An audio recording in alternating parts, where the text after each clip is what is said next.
So if you're sitting across from me as a client, the very first thing we already touched on is this: most of what I'm chasing for you as an outcome isn't some technique. It's simply shifting how you perceive reality. That's basically the whole game. So step one for me is reframing what's actually happening inside your body right now. I'd sit you down and say, Ken, I know you mentioned feeling on edge about this upcoming meeting. Walk me through what that nervousness actually feels like. And you'd tell me, chest feels a bit tight. Mind's racing through every possible way this could fall apart, but also every way you're hoping it goes well. Heart's pounding a touch faster than normal. And my response would be simple. Tell me how any of that is actually different from feeling excited. Because right there, your entire perception starts to bend. Once you accept that your body isn't panicking, it's just gearing up for the moment, I still have one more job: getting your mindset into exactly the right zone. This is the exact method I use with attorneys heading into trial, or executives walking into high-pressure deals. If you can enter that room and outpace everyone in speed and urgency, your real challenge becomes the opposite: deliberately becoming the slowest, calmest person present. That's the actual assignment. So naturally, I'd want you rehearsing this somewhere with lower stakes first. Can you move with less urgency than the server at a casual restaurant? Start there before the boardroom. Got it. But here's the catch. Our minds are built to understand things through contrast.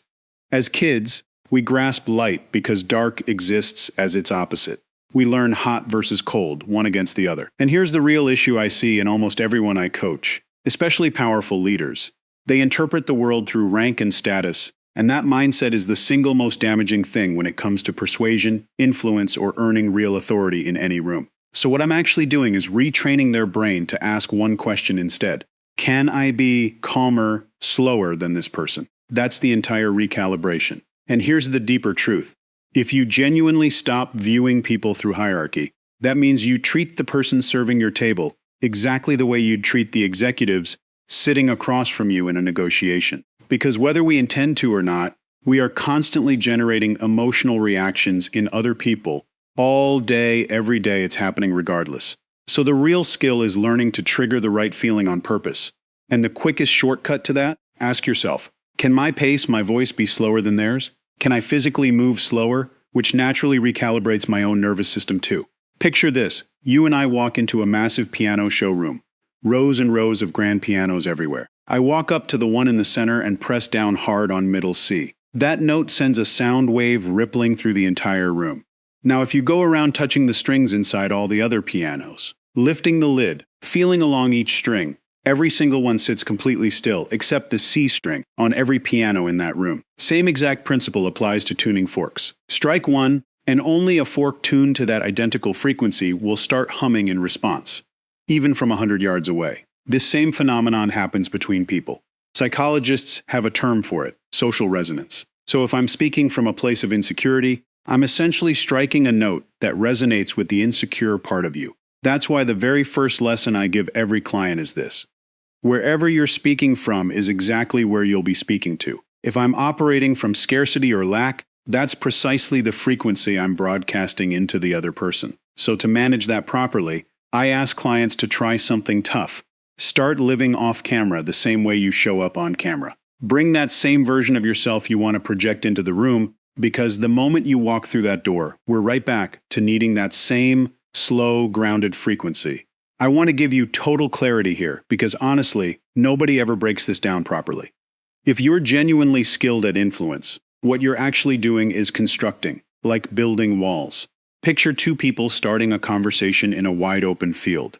If I know what I'm doing, I begin erecting a wall right here and another one right there, and by the end, there's a single hallway left. And at the end of that hallway sits the outcome I want you to walk toward. One of those walls is built from cognitive dissonance. The other is built from anxiety, and I'll explain that one shortly. Inside that narrow hallway, there are only two things waiting: agreement and reward or payoff. That's the entire blueprint of human influence, start to finish. Let's break down cognitive dissonance first. It's this internal resistance to acting in a way that contradicts who you've already claimed to be or who people already believe you are.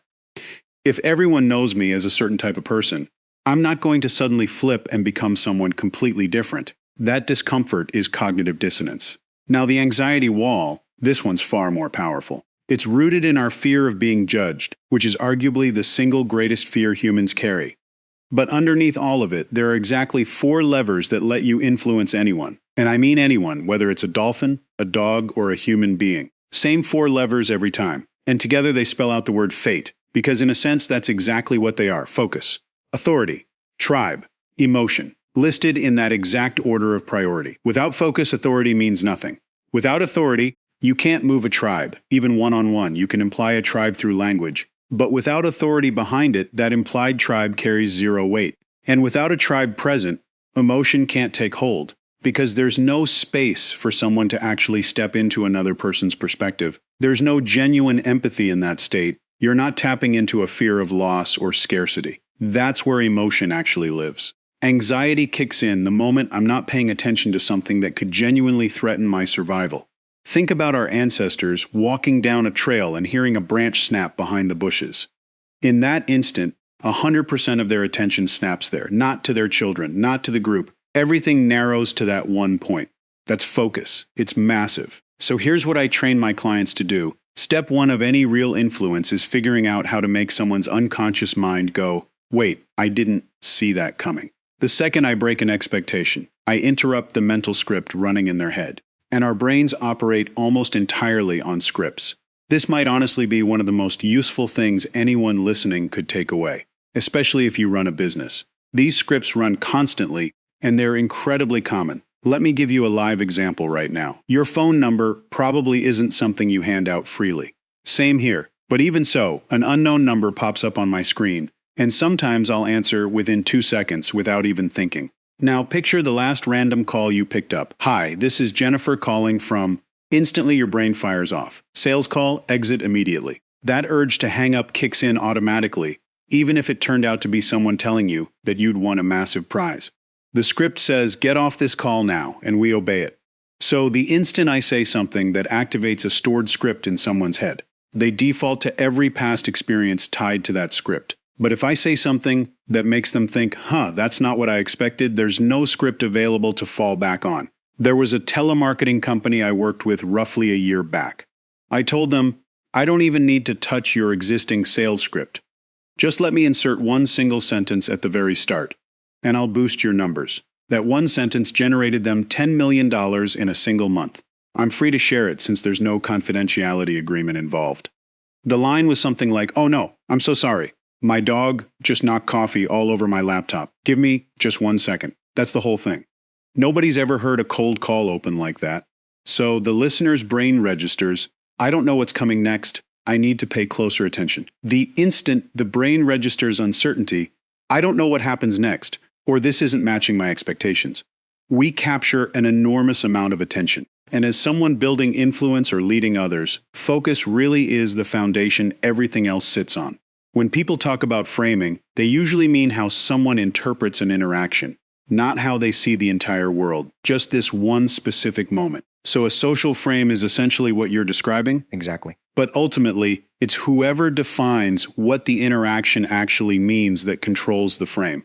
And defining the interaction means defining the context around it. Quick example on context. There was a hypnotist who ran into serious trouble back in the 1950s at a comedy hypnosis show. There happened to be an off-duty police officer sitting in the crowd. He gets pulled up, hypnotized, made to do the usual silly bits on stage, sniffing an imaginary bad smell, that sort of thing.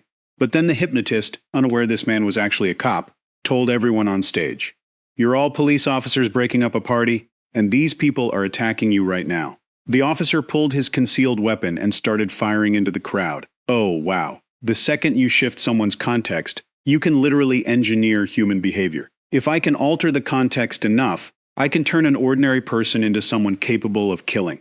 That's how powerful this is. It's one of the core principles we teach at my company, NCI, Neurocognitive Intelligence. When it comes to who controls a social frame, it typically comes down to 2 things. Whoever reacts least to the other person, and whoever needs the least from the interaction. But I'd actually add a third factor. Whoever is least emotionally attached to a specific outcome ends up controlling the frame simply because they're enjoying themselves more and staying present in the moment. And to be clear, this isn't about treating people coldly or pretending not to care. I really hope nobody takes it that direction. What I mean is this: The moment connecting with you genuinely matters more to me than whatever deal or contract we're discussing. I've already needed less than you from that outcome. That frees me up to actually enjoy the interaction and stay fully present, right there behind my own eyes instead of retreating into my head. I tell clients constantly, the more present you are in a conversation, the more control you naturally have over its direction. The moment my mind starts spiraling, what should I say next? Does he like me? Should I smile more? Perform a bit harder, I lose that presence. But when I'm not clinging to a specific result, I stop performing and become genuinely real. And people are subconsciously drawn to that authenticity every single time. I've actually watched a lot of your content, and that's exactly why I think it resonates. Nothing feels scripted. Your reactions aren't a tool. You don't force a laugh at something that isn't funny. That authenticity is precisely why audiences gravitate towards certain creators over polished, scripted media. It's the same reason unscripted personalities often outperform traditional broadcast formats. People are craving something real.